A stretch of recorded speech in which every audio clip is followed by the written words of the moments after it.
오늘 말씀 제목은 광풍을 만날 때라는 제목을 가지고 하나님의 말씀의 은혜를 함께 나누기 원합니다.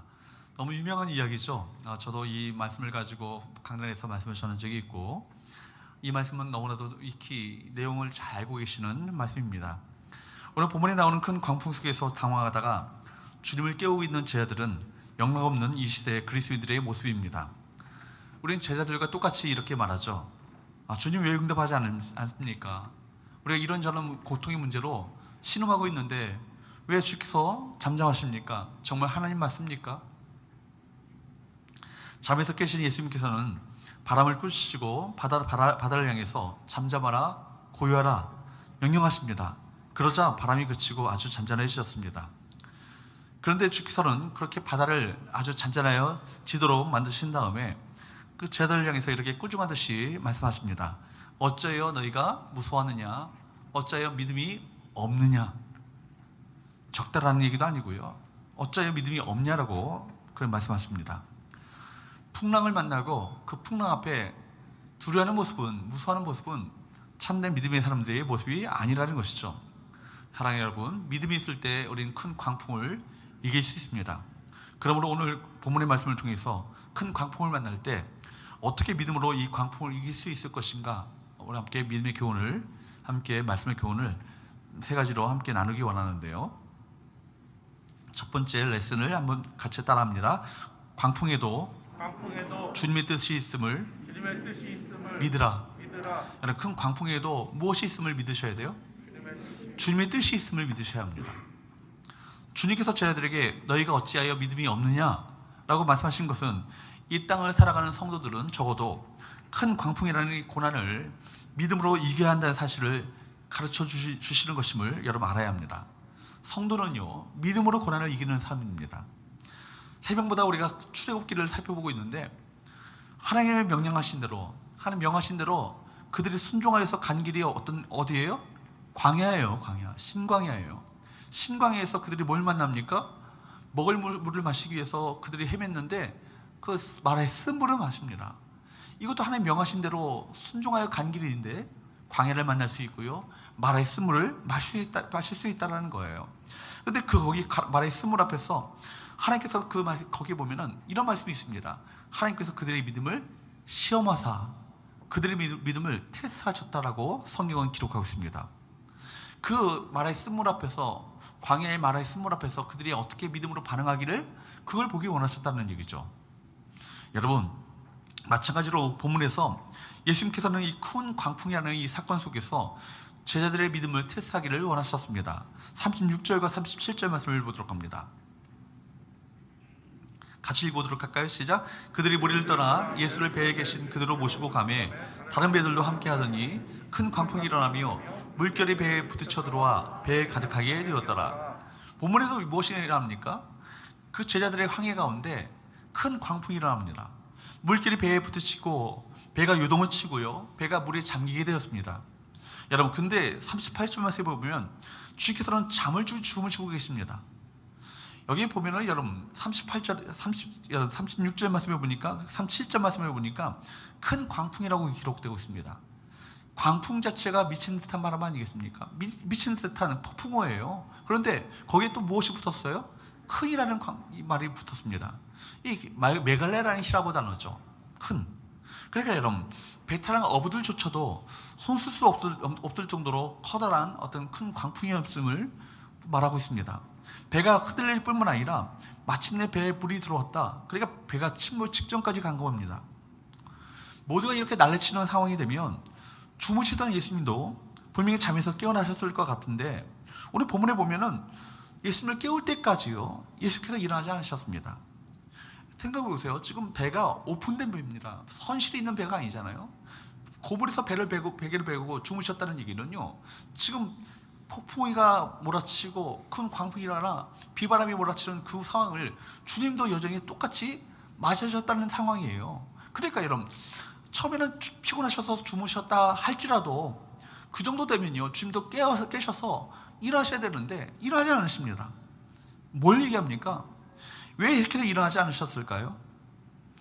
이 광풍을 통해서, 이 큰 광풍을 만난 상황 속에서 제자들이 어떤 반응을 보이는지를 보기를 원하셨던 것이죠. 상당히 의도적이라 할 수 있습니다. 예수님께서는 광풍을 통해 그 제자들의 믿음을 테스트하고 계셨던 것입니다. 예수께서 광풍 만난 제자들이 어떻게 그 상황을 이겨나가는가, 이걸 보기를 원하셨던 것이죠. 그리고 중요한 믿음의 교훈을 가르치고 계십니다. 여러분 이 상황을 의도하신 분이 누구세요? 35절 말씀을 볼까요? 35절 같이 있습니다. 시작. 그날 저물 때에 제자들에게 이르시되 우리가 저편으로 건너가자 하시니, 이 항해를 제안하신 분이 누구세요? 예수님이십니다. 그리고 이 항해에 누가 함께 하셨어요? 예수님께서 직접 동참하셨습니다. 항해를 예수께서 제안하신 항해라는 것에서 이 큰 광풍도 그분의 계획 아래에 있었음을 알 수 있습니다. 이 광풍이라는 것을 몰랐다는 것이 아니라는 말씀입니다. 큰 광풍에도 주님의 뜻이 있었던 것이죠. 이 큰 광풍 만난 사건을 통해서 주께서 이렇게 말씀하신 것 같습니다. 하나님의 사람들은 큰 광풍을 만나도 끄떡없는 사람들이다. 세상을 변화시키고 세상 속에서 예수의 증인으로 살려면 큰 광풍을 만나도 흔들림이 없어야 한다. 사실 우리 인생은요, 문제투성입니다. 광풍과 같은 삶의 문제들이요, 여전히 끊임없이 일어나고 있습니다. 어떤 사람은 경제적인 광풍, 어떤 사람은 건강의 광풍, 어떤 사람은 인간관계의 광풍, 이런 등등 많은 삶의 문제들이 시시각각으로 다가오고 있습니다. 근데 중요한 것은 성경은 우리에게 삶을 살아가는 동안에 예수 믿고 나면 삶의 고난이 없어질 것이다, 한 번도 얘기한 적이 없다는 얘기예요. 예수 믿으면 질병도 없고 고통도 없을 것이다 라고 헛된 약속을 하지 않고 계십니다.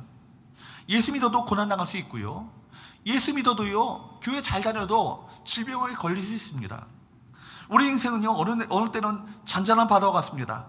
잔잔한 것을 일상처럼 당연하게 여기지만, 이것이 당연하다고 생각하지만 당연하던 모든 것들이 한순간에 당연치 않은 상황으로 우리가 경험할 때가 있다는 얘기예요. 어느 순간에는 갑자기 폭풍우가 몰아치고 큰 광풍이 일어납니다. 바다가 뒤집히는 것처럼 보이고 타고 있는 배를 흔들어 놓습니다. 바다는 변화무쌍합니다. 우리 인생도 그런 바다와 같은 것이죠. 어떤 분들은 그런 얘기를 하잖아요. 인생은 고해다, 고통의 바다다, 그런 얘기를 합니다. 예수께서는 제자들에게 큰 광풍이 무엇이더냐, 왜 큰 광풍이 일어나는지 아느냐 라고 묻지 않으십니다. 복음서 기자였던 마가는 큰 광풍이라고 기록함으로 이 광풍의 크기를 이렇게 이야기하고 있지만, 예수님께서는 광풍의 크기에도 관심 갖지 않으세요. 오히려 예수님께서는 제자들을 향해서 뭐라고 말씀하십니까? 어쩌여 이렇게 무서워하느냐, 너희가 어찌 믿음이 없느냐 라고 묻습니다. 왜 그렇습니까? 주님께서 말씀하고자 하신 것은 분명하죠. 무엇입니까? 광풍을 만나도 제자들은 당황하거나 두려울 이유가 하나도 없다는 것입니다. 제자들은 광풍에 죽을 자가 아닙니다. 그리스도인들은 고난 때문에 망하는 자가 아니라는 얘기입니다. 고난과 어려움이 닥쳐왔을 때 그것을 대처하는 것이 신자와 불신자를 가름하는 건 아니겠어요? 불신자에게는 고난은 그냥 고난이고요, 고통은 그냥 고통입니다. 고난이 닥쳐오면 당황해하고 넘어지고 맙니다. 고난 앞에서 가정이 깨어지고 인생을 포기하고 심지어 자살까지 합니다. 고난을 이길 힘이 없기 때문입니다. 그래서 불신자들은 불안한 삶을 살고 내일의 일을 알지 못해서 어쩌든지 내일을 준비하고 대비하려는 어떤 그런 안전장치를 수없이 구축해 놓지 않습니까? 돈을 피난처인 줄 알고 매일 돈돈하며 삽니다. 그러나 성도들은 고난에 닥쳐와도 두려워하지 않습니다. 왜냐하면 그리스도인들은 믿음으로 사는 자들이기 때문입니다. 성도들은 믿음으로 세상을 이깁니다. 하나님을 믿는 믿음, 예수가 그리스도시고 오늘도 지금도 성령으로 우리와 함께 계시다는 그 믿음을 가지고 살아가는 자들이 누굽니까? 저와 여러분들 그리스도인입니다. 그래서 예수께서 이렇게 말씀하시죠. 요한복음 16장 33절에 이렇게 말씀하십니다. 같이 읽어보도록 할까요? 시작. 이것을 너에게 이르는 것은 너희로 내 안에서 평안을 누리게 하려 함이라. 세상에서는 너희가 환난을 당하나 담대하라, 내가 세상을 이겨노라. 주께서 목적하시는 것이 뭐예요? 내 안에서 평안을 누리는 것, 이것이 주께서 목적하시는 것 아니겠어요? 우리가 주님 안에 거함으로 말미암아 주님 안에서 평안을 누리는 삶, 이것이 주께서 원하시는 거예요. 우리가 주님 안에 있을 때 평안을 누릴 수 있는 이유가 뭡니까? 보라, 내가 세상을 이겼노라. 주님께서 세상을 이기셨어요. 이미 우리는 이긴 싸움을 살아가는 것입니다. 여러분, 성경은 광풍의 면제를 약속한 것이 아니라 광풍을 만난다 할지라도, 광풍을 맞닥뜨린다 할지라도 최후에 뚫고 나가서 최후의 승리자가 될 수 있다고 약속하고 계십니다. 사도 바울은 뭐라고 약속합니까? 빌립보서 4장 13절 시작. 내게 능력 주신 자 안에서 내가 모든 것을 할 수 있느니라. 우리가 좋아하는 구절이 후반부예요. 내가 모든 것을 할 수 있다. 그러나 여러분, 이 성경에서 이 말씀에서 키워드는 뭐예요? 내게 능력 주신 자 안에서예요. 내게 능력 주신 자 안에서. 내게 능력 주신 자, 그분이 누구신지를 여러분 주목해야 합니다. 그리고 내게 능력 주신 자, 그분 안에 있을 때 우리가 모든 것을 할 수 있는 능력을 받게 되는 거예요. 여러분, 그분이 누구십니까? 예수님 아니십니까? 온 세상을 창조하신 그 구주님께서 바로 나와 함께 계심을 믿게 될 때 우리가 모든 것을 뚫고 나가고 돌파하는 믿음으로 세상을 이기는 삶을 살 수 있다는 얘기입니다.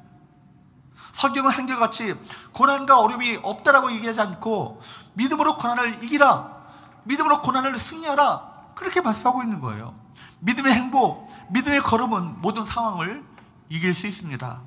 그런데 문제는 오늘 본문에 보면 제자들에게 이 믿음이 없다라는 거예요. 그 제자들에게 이 믿음이 없었다는 것입니다. 광풍 앞에서 제자들은 당황하고 두려워했습니다. 그래서 예수께서는 제자들에게 너희가 어찌 두려워하느냐, 어찌하여 너희가 믿음이 없느냐라고 말씀하신 것입니다. 사랑하는 여러분, 여러분에게 묻겠습니다. 여러분에게 믿음이 있습니까? 지금도 믿음으로 세상을 이기고 계십니까? 여러분, 믿음으로 세상을 이기는 믿음의 성도들 될 수 있기를 주님으로 축복합니다. 두 번째로, 본문의 말씀을 통해서 얻게 되시는 두 번째 레슨은 따라합시다. 문제 너머에 하나님을 바라보라. 문제 너머에 누구를 바라보라고요? 하나님을 바라보셔야 되는 거예요. 문제에 초점 맞추지 마시고 하나님을 바라보는 여러분 시각을 할 수 있기를 축복합니다. 우리는 제자들이 주님을 찾았던 그 시점을 여기에 관심을 가져야 합니다. 처음부터 주님을 찾은 게 아니에요. 사태가 점점 악화되자 결국 마지막에 가서야 할 수 없이 주님을 찾았습니다. 제자들은 주님을 깨우면서 뭐라고 말합니까? 38절 말씀을 보도록 합니다. 시작. 예수께서는 고물에서 베개를 베고 주무시더니 제자들이 깨우며 이르되 선생님이여 우리가 죽게 된 것을 돌보지 아니하시나이까 하니, 제자들이 파도에 시달리다가 주님을 찾았을 때는 거의 죽게 되었을 때입니다. 그동안 광풍에 얼마나 시달렸는지를 우리가 짐작해 볼 수 있습니다. 그러므로 여러분, 우리가 언제 주님을 찾는가, 이걸 생각해 보셔야 합니다. 문제가 터지기 전에 주님을 찾는 사람 그리 많지 않아요. 대부분의 사람들은요, 문제가 터지고 난 후에 주님을 찾습니다. 문제가 터지고 난 후에라도 빨리 주님을 찾아오면 얼마나 좋겠습니까? 어떤 사람은 문제가 터지고 난 뒤에 그런데도 불구하고 주님께 달려오지 않습니다. 시간이 지나 문제가 골마 터졌는데도 불구하고 그래서 최악의 상태까지 갔을 때 그제서야 비로소 주님을 찾는 경우가 많이 있죠. 광풍이 일자 그 제자들은 처음엔 중심을 잡아보려 했을 것이고, 갈릴리 바다에서 잔뼈가 굵었던 그들은 인생의 경험과 노하우를 가지고 어찌하든지 그 손에 잡힐 만한 모든 것을 다 붙잡고 이 상황을 극복하려 했을 것입니다. 물결이 치고 들어와 배가 깨어지게 되었습니다. 그제서야 그들이 붙잡고 있었던 것들, 그들이 붙들고 있었던 것이 아무런 쓸모가 없다는 사실을 그제서야 알게 되는 거예요. 모든 수고와 모든 노력이 수포로 들어갔습니다. 그때 그들의 시선이 들어온 사람이 있었으니 누굽니까? 주님이세요. 여러분, 거의 죽을 것 같은 상황에서 어쩔 수 없는 그들의 마지막 선택이 누구였습니까? 주님이셨습니다. 여러분, 지금까지 제자들의 시선을 사로잡고 있었던 것은 그들에게 밀어닥쳤던 그 큰 광풍이었습니다. 그들이 당면한 문제가 그들의 시선을 완전히 지배하고 있었습니다. 광풍의 크기에 사로잡혀 가려서 주님은 그들의 눈에 보이지 않았던 것이죠. 우리 삶의 가장 큰 문제는 무엇입니까? 주님을 바라보는 시선을 상실하는 거예요. 이게 문제예요. 주님께 온전히 집중하지 못하는 것입니다. 좀 더 구체적으로 이야기한다면 주님을 찾지 않는 거예요. 완전히 망가지고 무너질 대로 무너진 다음에야 주님을 찾을 때가 많습니다. 이것은 우리의 삶에 있어서 대단히 중요한 부분입니다. 그러므로 믿음의 삶이란 지속적으로 주님을 바라보는 태도입니다. 신앙은 무엇입니까? 집중력이에요. 문제 너머에 하나님께 집중하는 것입니다. 이 예배 자리는 무엇입니까? 주님께 대한 집중력을 회복하는 자리가 이 예배 자리예요. 그런데 우리는 수많은 것들에 의해서 시선이 분산되어서 한 분에게 집중하지 못합니다. 우리가 주님께 시선을 집중하는 그 집중력을 잃어버리게 될 때 하나님께서는 우리 삶을 살짝 흔들어 놓으세요. 갑자기 문제가 생기고 일이 꼬이기 시작합니다. 늘 일상처럼 여겼던 것들이 일상으로 여겨지지 않는 거예요. 늘 경험했던 일상인데 그 일상이 가능하지 않은 삶으로 우리를 하나님께서 몰아가실 때가 있습니다. 어려운 일들이 갑자기 생깁니다. 삶이 흔들리는 순간 자신이 평소에 놓치고 있었던 것이 무엇인지를 비로소 깨닫게 됩니다. 하나님께서는 우리가 우리 시선을 주님께로 돌리길 원하시는 거예요. 잘 먹고 잘 살 때는 주님은 내 삶의 변두리로 밀려나게 됩니다. 모든 것이 다 잘 될 때는 하나님은 안중에 없습니다. 우리 삶의 모든 것이 잘 풀리고 아무런 문제가 없으면 마음이 주님에게서 멀어져요. 다른 곳에 시선을 두게 됩니다. 교회 가끔 와서 예배드리는 것으로 주님과의 교제를 유지하게 됩니다. 주님께서는 우리 시선을 당신에게 집중하기 원하십니다. 환난이 주는 유익이 바로 이것입니다. 환난과 고난은 힘들지만 시선을 다시 주님에게로 집중하게 하시는 하나님의 수단이세요. 항상 제가 말씀드리는 것처럼 C.S. 루이스가 말했던 것처럼 고난은 무엇인가? 고통은 무엇인가? 하나님께 멀어져 가던 당신이 하나님께로 돌아오라고 외치는 하나님의 확성기, 그것이 뭐예요? 이게 고난이라는 거예요. 고통이라는 거예요. 우리 삶에 일어나는 사고들을 자세히 살펴보세요.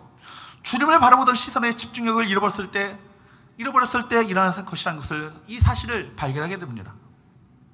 삶의 시험이 찾아오고 문제가 닥쳐왔을 때를 자세히 살펴보십시오. 언제부터인가 우리 기도가 식어지고 기도가 시큰둥해지고 세상의 일로 바쁘고 세상의 재미에 빠져서 정신없이 살아가는 자신을 발견하게 될 것입니다. 하나님 우리의 주의력이 산만한 것과 집중력이 없는 것을 아시고 우리 시선을 저 주님께로 집중하게 하시려고 다양한 소도구들을 사용하십니다. 우리를 살짝 흔들어 놓으시죠. 우리가 시선을 고정해야 될 주님은 어떤 분이십니까?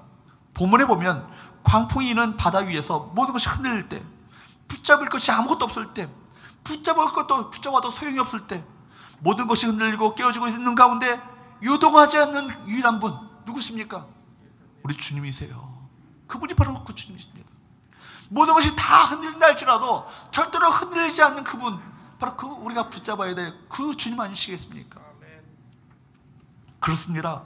성경적인 믿음이란 여러분 자기 확신이나 자기 최면도 아니에요. 믿음이란 무엇일까요?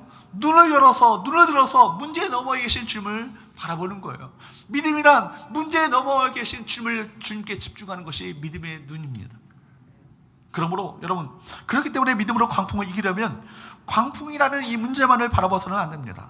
이 문제를 어떻게 해결할 것인가, 어떻게 이 어려움을 극복할 것인가, 자꾸만 문제를 여러분 자꾸만 바라보고 문제를 묵상하다 보면 우리는 그 문제 앞에 압도되어지고 문제 앞에 위축될 수밖에 없습니다. 그 제자들이 큰 광풍만을 봤을 때 당황했잖아요. 선생님 왜 우리를 도와주지 않습니까? 원망까지 하게 됩니다. 그리고 주님 좀 일어나셔서 뭔가 좀 하셔야 되지 않겠습니까? 주님께 책망하는 모습을 보게 됩니다. 우리 문제가 바로 여기 있는 거예요. 문제만 보이고 하나님을 보이지 않는 것이죠. 그러므로 광풍을 이기는 믿음을 가지려면 우리 고난과 삶의 문제 너머에 계신 하나님을 바라볼 수 있어야 합니다. 그리고 그 주님께 집중해야 되는 것이죠. 인생을 창조하신 그분 아니십니까? 지금도 그분의 손길 아래 모든 것이 그분의 통치 아래 있는 것이 우리 인생의 모든 것들 아니겠어요? 메리 앤 베이커라는 여인이 있었습니다. 이 여인에게 큰 불행이 닥쳐오기 시작했는데 아버지와 어머니, 남동생이 차례로 죽는 거예요. 같은 병으로 죽어갔습니다. 그리고 자신도 똑같은 병에 걸렸습니다. 이 여인은 너무나도 안타까워서 하나님 왜 우리 가정을 돌보지 않으십니까? 우리가 주님을 믿고 헌신하고 살았는데 왜 우리 가정 가운데 이런 고통을 주십니까? 더 이상 견딜 수 없습니다. 하나님 앞에 통곡하며 울기 시작합니다. 그때 성령께서 오늘 본문의 말씀을 그녀에게 읽도록 하셨는데 제자들이 광풍을 만나 예수를 흔들어 깨우면서 선생님 우리를 구하소서, 우리가 죽게 되었습니다. 왜 우리를 돌보지 않으십니까? 소리치자 주님께서 일어나셔서 바다를 꾸짖고 광풍을 잔잔케 하셨습니다. 베이커 여인은 이 말씀을 읽으면서 아 그렇구나, 주님께서 주무시는 것처럼 보여도, 주무신 것 같아도 주무시는 분이 아니시구나. 그분이 한번 잔잔하라고 말씀하시면 그 세상의 어떤 파도도, 세상의 파도도 잔잔해지는구나. 믿음이 생기기 시작합니다. 그리고 하나의 찬송시를 그가 기록하기 시작하는데, 이때가 우리 황금 속으로 부를 찬송가 371장에 구주여 광풍이 불 때 1절에서 그녀는 제자들처럼 이렇게 질문합니다. 구주여, 광풍이 불어 큰 물결이 일어나 온 하늘의 어둠에 쌓여 피할 곳을 모르니 우리의 죽게 된 것을 안 돌아봅니까? 깊은 바다에 빠지게 된 때 주무시려 합니까? 그리고 2절에서는 자신의 마음을 이렇게 고백합니다. 구주여, 떨리는 내 마음 저 풍랑과 같아서 늘 불안에 쌓여 사니 날 붙들어 주소서. 세상의 풍파가 날 삼키려 합니다. 지금 죽게 된 날 돌아보사 곧 구원해 주소서. 근데 그녀가요, 후렴에 가서는 그녀가 놀라운 고백을 하는 거예요. 주님과 같이 바다를 향해서 명령하고 선포합니다. 큰 바람과 물결아 잔잔해 잔잔해. 사납게 뛰노는 파도나 저 흉악한 마귀나 아무것도 주 편안히 잠들어 누신 배 뒤 엎어놓을 능력이 없도다. 주 예수 풍파를 꾸짖어 잔잔해 잔잔해. 주 예수 풍파를 꾸짖어 잔잔하라. 사랑해요 여러분, 우리가 시선을 떼지 말아야 될 그 주님은 어떤 분이십니까? 39절 말씀을 볼까요? 읽어보도록 합니다. 시작. 예수께서 깨어 바람을 꾸짖으시며 바다더러 이르시되 잠잠하라 고요하라 하시니 바람이 그치고 아주 잔잔해지더라. 바람과 바다를 잠잠하게 하시는 그분, 만물이 그분 말씀 앞에 무릎 꿇게 되시는 그 놀라운 능력을 갖고 계시는 그분이십니다. 만물이 그분 앞에 무릎 꿇게 되시는 바로 그분이 바로 우리가 믿고 의지하는 바로 주님이십니까? 근데 여기 보면은 히라보 원문을 보면서 저 시선을 붙잡았던 것이 있었는데, 아주라는 말이에요. 아주. 아주 잔잔하시더라. 이 아주라는 이 말 자체가 히라보로 메갈레. 아까 제가 기억하십니까? 큰 광풍이라고 말할 때 큰이라는 말이 뭐라고요? 메갈레라고요. 메갈레. 근데 여러분, 아주라는 말은 뭐라고요? 메갈레라는 똑같은 말을 지금 마가가 의도적으로 쓰고 있어요. 그러니까 여러분, 무슨 얘기입니까? 전 마가복음의 저자 마가가 의도적으로 이 메갈레 광풍, 메갈레 잔잔하시더라, 이 표현을 사용하고 있다고 저는 생각합니다. 아무리 거대한 파도라도 주님을 덮칠 수 없습니다. 주님께서 한번 말씀하시면 거대한 메갈레 광풍이라도 어쩔 수 없는 집침하던 만한 어떤 그 광풍이 불어다 닥친다 할지라도 메갈레 그 광풍이라도 한순간에 완전히 메갈레 잠잠케 하시는 주님이시다. 그러므로 흔들리는 것, 변하는 것, 사라지고 말 것, 썩어질 것을 주목하지 마시고, 우리 인생을 위협하는 수많은 많은 난제와 문제를 주목하지 마시고, 믿을 수 없는 나 자신을 주목하지 마시고, 주님께 집중하고 주님을 주목하며 주님만을 붙들고 바라보시며 나가시는 저와 여러분 되시기를 주님으로 축복합니다. 세 번째, 마지막으로 본문을 통해서 얻게 되시는 세 번째 교훈은, 한번 따라합시다. 하나님의 임재를 믿으라. 광풍을 만날 때 하나님의 임재를 믿으셔야 돼요. 여러분, 세 번째, 우리는 고난을 이기는 믿음이란 하나님의 임재를 믿는 믿음이라는 것을 알게 됩니다. 여러분, 여기서 우리 예수께서는 제자들 향해서 책망하십니다. 40절 말씀을 볼까요? 시작. 이에 제자들에게 이르시되 어찌하여 이렇게 무서워하느냐? 너희가 어찌 믿음이 없느냐 하시니, 너희가 어찌하여 믿음이 없느냐라고 말씀하신 것은, 나 예수가, 이 온 세상을 창조한 창조주 나 예수가 너희와 함께하는 것을 왜 모르느냐? 이렇게 책망이 말씀하신 것으로 우리가 들어야 합니다. 창조주신 예수님께서 지금 그 배 안에 함께 계신다는 것은 놀라운 일 아니겠어요? 제자들은 염려하지 않아도 괜찮아요. 본문의 사건에서 가장 중요한 것은 무엇입니까? 주님께서는 큰 광풍이 일어나고 있는 이 바다를 한 번도 떠나신 적이 없다라는 거예요. 주님은 우리를 떠나신 적이 없으십니다. 주님은 광풍이라는 이 바다 한가운데 떠있는 작은 배 안에 주님께서 함께하고 계셨습니다. 그들과 함께 하셨던 것이죠. 성경을 통해서 끊임없이 우리에게 말씀하시는 하나님의 확실한 약속은 뭐예요? 하나님이 우리와 함께 하신다는 건 아니겠어요? 우리를 떠나지 않으시고 함께 하신다는 거예요. 이 말씀은 성경에 수없이 말씀이 나옵니다. 오죽하면 하나님께서는 당신의 독생자 예수님을 이 땅 가운데 보내시면서 그분의 이름을 뭐라고 붙이셨어요? 임마누엘이라고. God with us. 우리와 함께 하시는 하나님이라고 그렇게 이름을 붙이셨어요. 여러분, 이 예배 시간에는 무엇입니까? 이 예배 시간은 우리 소속과 우리 정체성을 확인하는 자리예요. 우리 정체성이 뭐예요? 하나님께 속한 자임 아니겠습니까? 하나님의 자녀 아니겠습니까? 그 하나님께서 우리와 함께 하신다는 것을, 임재를 확인하는 자리가 바로 이 예배 자리예요. 이 예배 시간이 중요한 것은 우리 정체성, 우리가 누구에게 속한 자인 것을 확인하고 주님께서 함께 하시는 임재를 경험하게 될 때, 여러분, 한 주를 시작하면서 이 시간을 주님과 함께 하시는 시간으로 시작한다면 나머지 7일, 나머지 모든 시간도 주님의 임재 속에서 살아갈 수 있는 건 아니겠습니까? 여러분, 우리가 성교회라는 예배당에서 다른 곳 가기 전에 이 예배당에서 먼저 여러분 첫 한 주를 시작하는 이 장소를 시작한다면, 여러분 발걸음을 떼는 그 장소들마다 주님께서 함께 하시는 그 임재의 장소라는 것을 경험하게 될 줄로 믿습니다. 아멘. 여러분, 그러므로 무엇보다도 이 예배 가운데 주의 임재를 경험하셔야 되는 거예요. 아, 주님께서, 나는 주님께 속한 자이고 주님께서 이 순간에, 이 시간에 나와 함께 하신다, 이것을 확신하는 믿음으로 주 앞에 예배할 수 있기를 축복합니다. 그러므로 무엇보다도 주님께서 함께 한다는 이 믿음이 우리 가운데 회복되어야 되는 거예요. 예수님이 누구신지를 아는 것이, 예수님이 과연 누구신가를 아는 것이 구원받는 믿음이라면, 더 나아가 그 부활하신 주님께서 성령으로 지금 우리와 함께 하신다는 것을 믿는 것, 이것이 성도의 능력이에요. 이 성도의 능력이에요. 세상을 이기는 믿음입니다. 성경의 믿음의 사람들이 그들에게 닥친 시련과 고난을 이기는 능력은 주님께서 함께 하셨음을 믿었기 때문입니다. 작년에 기도하셨던 것처럼 어린 다윗이 어떻게 골리앗, 그 적 3m나 가까이 되는 이 거대한 이 골리앗을 이길 수 있었을까요? 다른 것이 아니죠. 기억하십니까? 다윗의 외침을, 너는 칼과 단창을 가지고 내게 나아거니와 나는 만군의 여호와의 이름으로 내게 나아거노라. 여러분, 만군의 여호와 하나님께서 천상의 모든 군대를 호령하시고 총사령관 되시는 주님께서 나와 함께 하신다는 것을, 내 배후에 함께 있다는 것을 그가 알았기 때문에 담대하게 그 믿음을 가지고 나갔던 건 아니겠어요? 승리의 비결은 하나님께서 함께 하심을 믿었던 믿음 때문이었습니다. 요셉도 마찬가지죠. 주님께서 함께 하신다, 이 사실을 깨닫고 노예 생활과 감옥 생활 속에서도 성경을 기록하기를 그가 감옥에 갇혔던 데를 불구하고 감옥에서 그가 형통한 자가 되었다라고.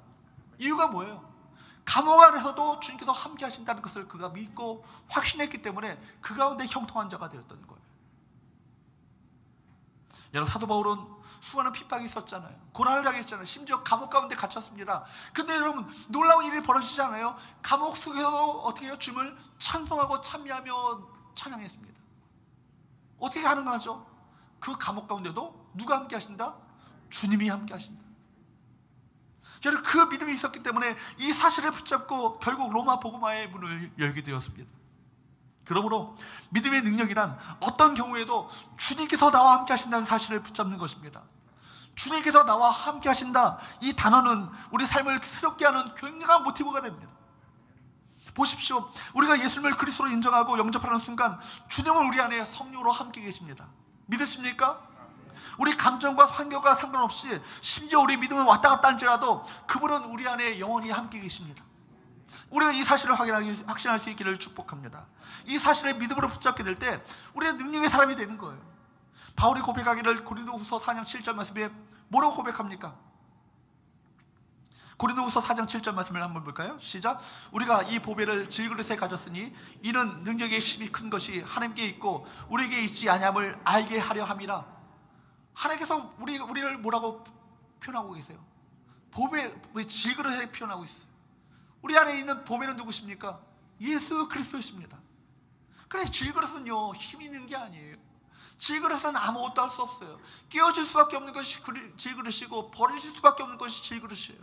그러나 이 질그릇 안에 어마어마한 보배가 되신 예수 그리스도가 담겨질 때 우리는요 이 능력의 힘이 큰 것을 경험하게 되는 거예요.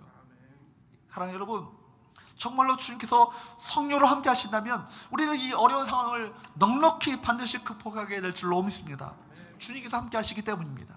사망으로 우겨싸움을 당해도 쌓이지 않습니다. 답답한 일을 당해도 여러분 낙심하지 않습니다. 핍박을 받아도 버림받지 않고 거꾸로 뜨림을 당해도 여러분 망하지 않습니다. 이 사실을 깨달았던 이 갈릴리 어부들이 세상을 변화시킨 건 아니에요.